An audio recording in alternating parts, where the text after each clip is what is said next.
What's up sa inyo mga utol? Kamusta kayo at anong balita sa inyo? So, let's get into it. Minsan ba dumaan ba sa wall or sa FYP itong hack na to? Specifically yung 49ers na The Cord. For awareness yung gagawin nating episode para sa araw na to mga utol. Eto, tignan nyo mabuti. I-flash ko rito sa screen yung mismong picture ng hats na ginagamit sa pang-scam.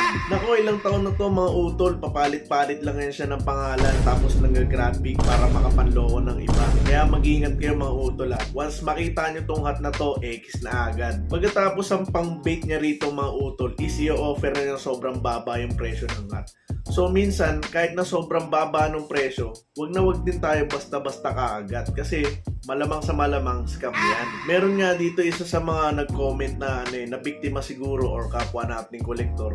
So sinasabi niya rito na ito yung mismong number ng scammer at yung pangalan sa Gcash. So tinesting na talaga niya, ito yun mga utol. Punting paalala lang mga utol hindi lahat ng budget meal binabaril. Malaki o maliit na halaga man yan, mag-iingat tayo palagi kasi pag-usapang pera, naku, napakadaming manloloko dito sa mundo. Ingat kayo palagi. God bless. I'm out.